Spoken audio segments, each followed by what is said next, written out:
Topic चल रहा है आपका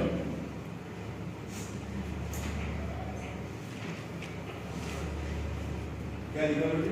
capital structure such a manner. such a manner that it can substitute one form of financing by another. One form of financing by another. अब इसका क्या मतलब हुआ? इस स्टेटमेंट का मतलब क्या हुआ? That is flexibility as per requirement of the funds during the rising of the funds. है ना? आप क्या कर सकते हैं? चेंज कर सकते हैं. ये तो लिखा हुआ है. Yes, sir.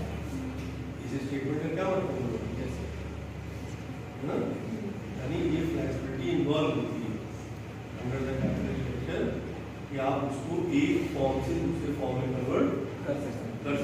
That means such as मान लीजिए शेयर से नहीं कलेक्शन हो पा रहा तो शेयर्स की जगह पर ये एक फॉर्म हो गया तो कन्वर्ट कर दिया अनदर में इसमें है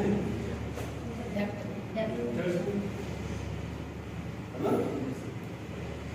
इससे नहीं हो रहा तो बॉन्ड्स में नहीं हो रहा उससे सिक्योरिटीज में ये लिखा आपने one form One form financial by another. Clear. Yes, sir. Next point क्या है? मतलब Control. कंट्रोल. नेक्स्ट पॉइंट है control.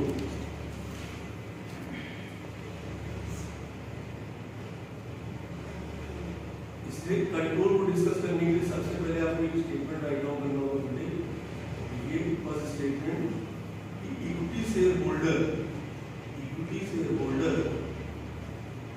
Have voting rights. Equity share holder के पास क्या होता है? Voting rights. Second statement they are the owners of the firm and can exercise control over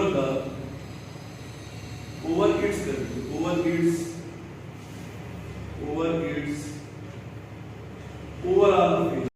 ठीक. अब लिखना नहीं है, समझना है. जो चीज आपने लिखी है चीज को एक्सप्लेन करना है, समझना है क्या. बट ये पहले आप अच्छे से क्या लिखा आपने? पहला स्टेटमेंट क्या कह रहा है कि जो शेयर होल्डर्स होते हैं उनके पास क्या होता है?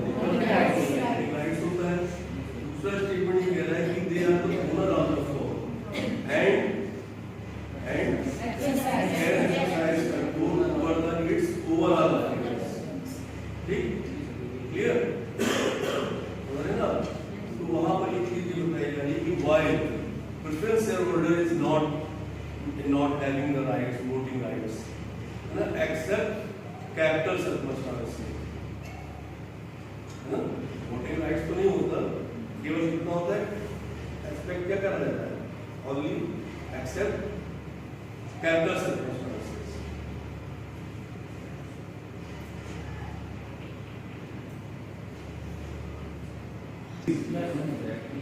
Due to increased fixed liability, increasing the financial risk.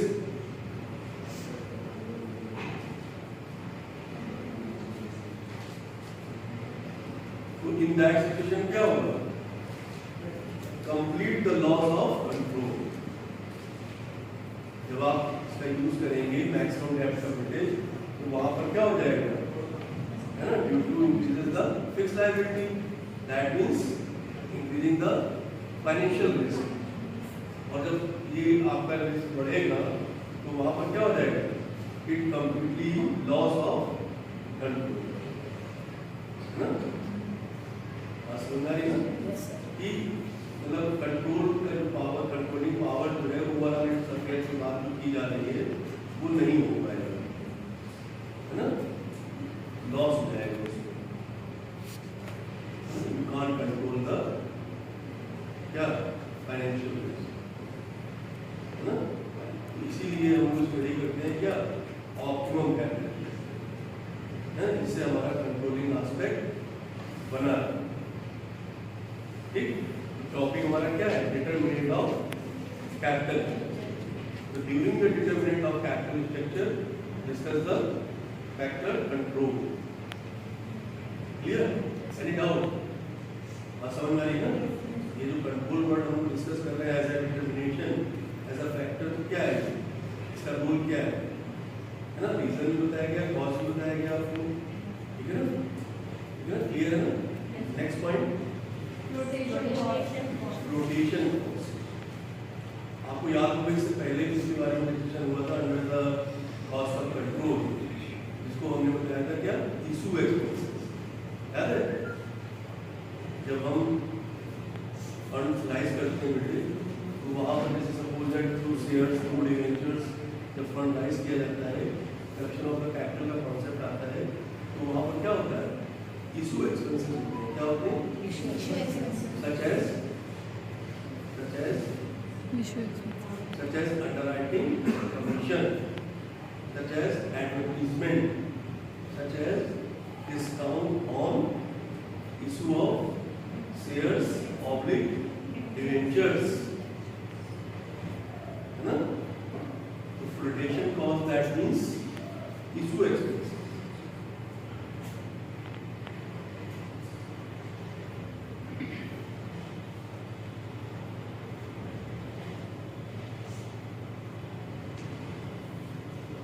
अब आपको यहाँ पर एक पॉइंट डिफाइन करना है जो ऑब्जेक्टिव क्वेश्चन को डिफाइन करेगा, एक्सप्लेन करेगा और ऑब्जेक्टिव क्वेश्चन को बनेगा। वो ये स्टेटमेंट है, देखिए, cost of floating, cost of floating a debt is less than, cost of floating a debt is less than the cost of floating and equity issues।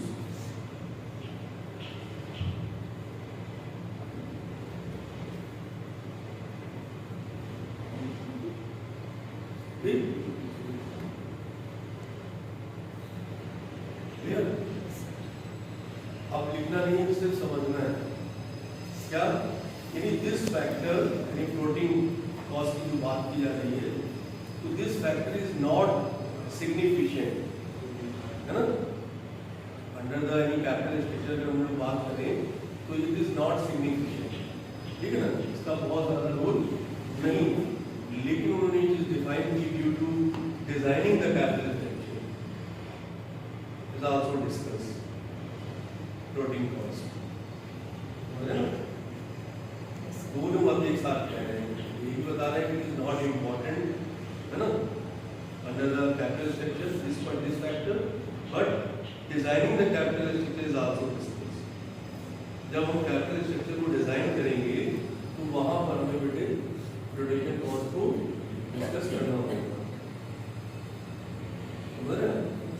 ये ऑब्जेक्टिव क्वेश्चन क्या बन रहा है, जिससे पहले वाला स्टेटमेंट आपने write down, capital market condition, capital market condition, capital market condition, ठीक है। तो आपने उसमें पढ़ा था बेटे, फाइनेंशियल उसमें पढ़ा था IFS में, क्यों भाई, इंडियन कैपिटल मार्केट का हमने आपको एक वो भी दिया था असाइनमेंट ऑब्जेक्टिव क्वेश्चन का, याद है, ये दिया था कैपिटल मार्केट का, कैपिटल मार्केट कंडीशन बताइए, याद है ना, या कि नहीं किया, बताइए क्या किया, कैपिटल मार्केट क्या होता है, what do mean capital market, इसका रिवीजन नहीं करेंगे, रिवीजन नहीं करेंगे। अगर आपने मीन्स मार्केट एबिलिटी, एक वर्ड है market ability means the ability of the firm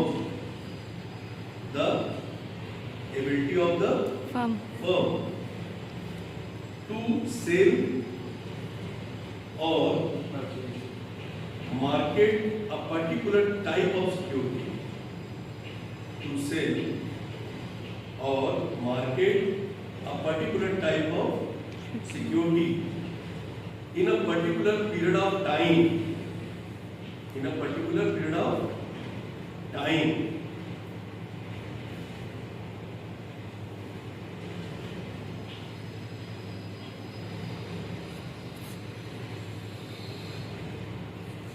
ठीक। ओवरऑल इस स्टेटमेंट का मतलब क्या होगा?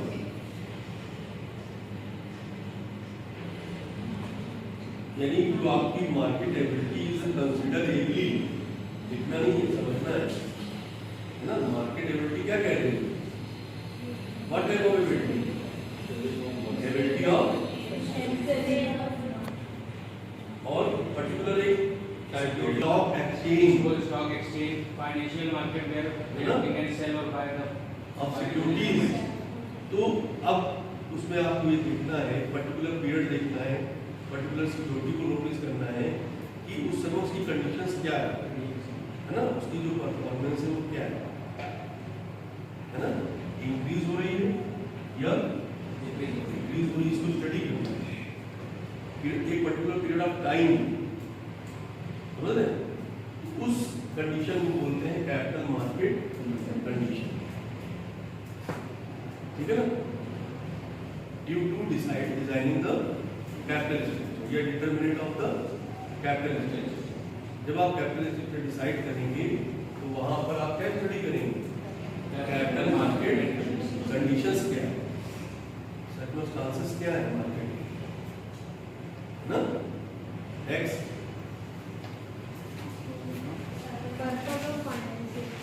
Purpose of financing.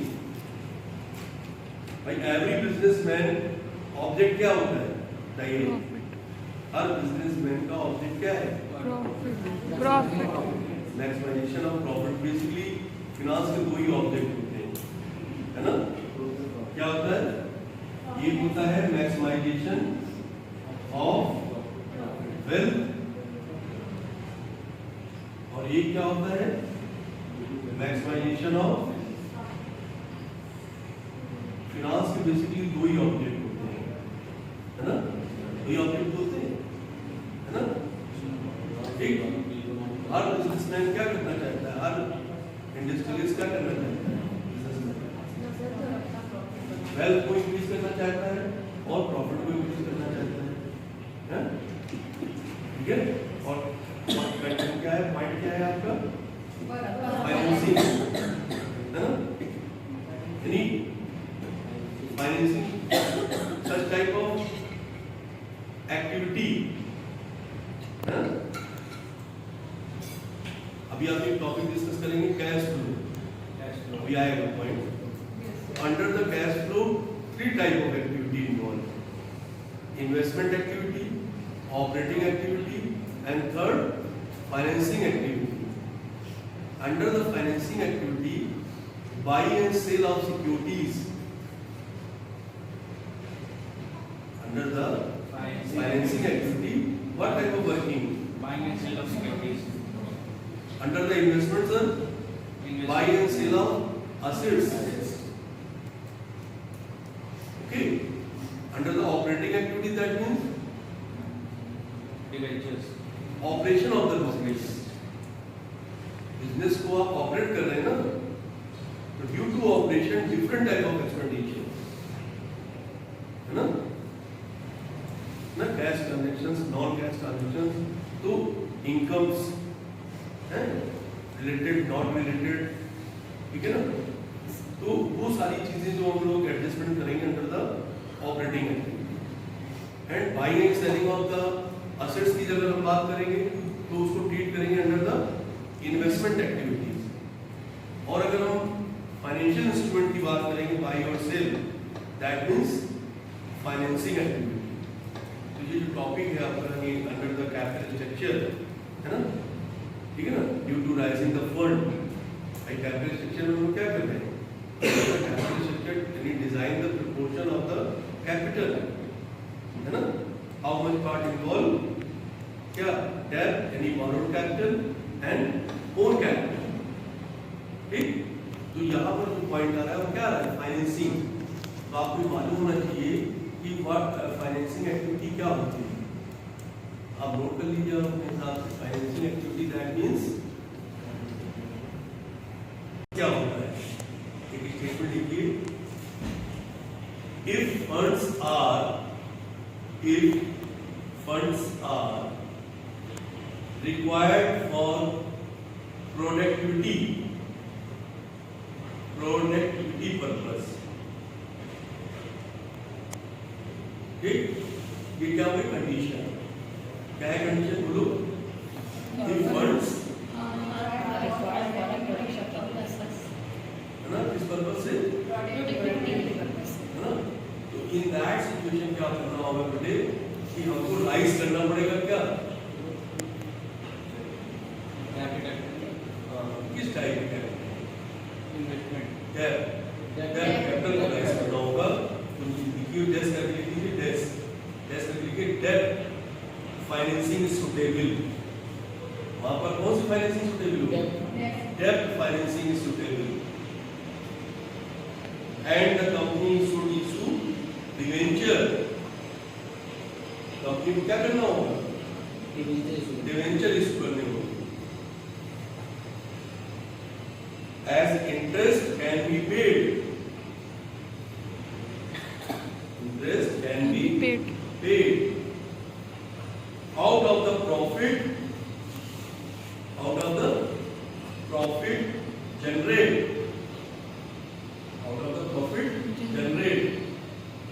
From the investment.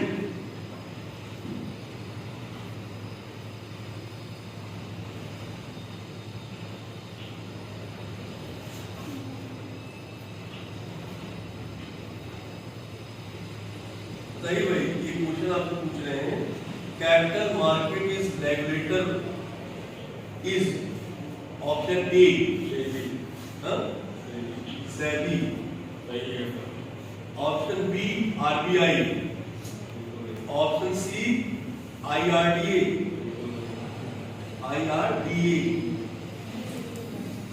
बस कितने हो गए? चलिए और बता देते हैं. डी बीएसई सेबी होगा. क्यों? By explanation.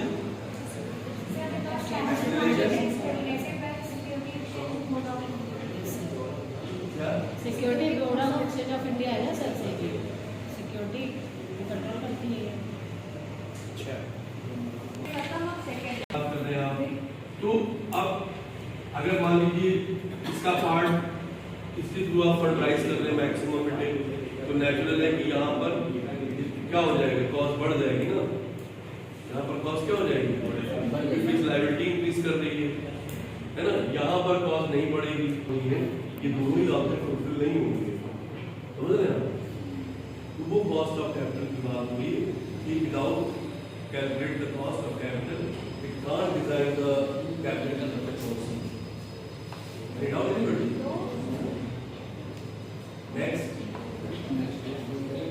Nature and size of the firm. Nature and size of the business.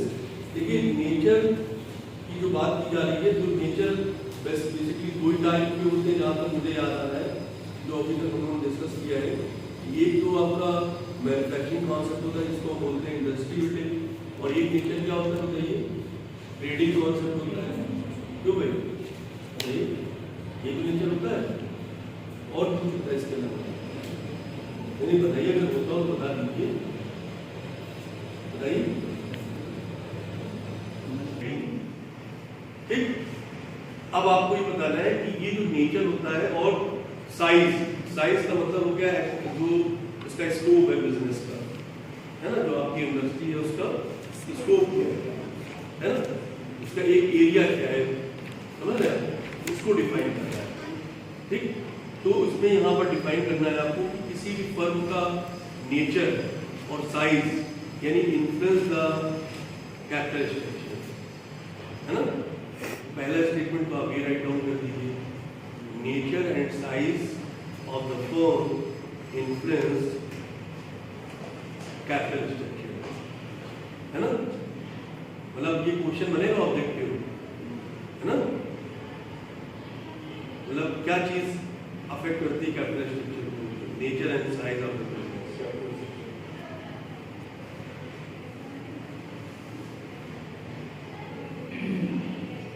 हम वहां पर हम डिस्कस कर सकते हैं, जैसे अगर इंडिविजुअल बिजनेस है उसका साइज कैसा होगा? स्मॉल होगा, है ना?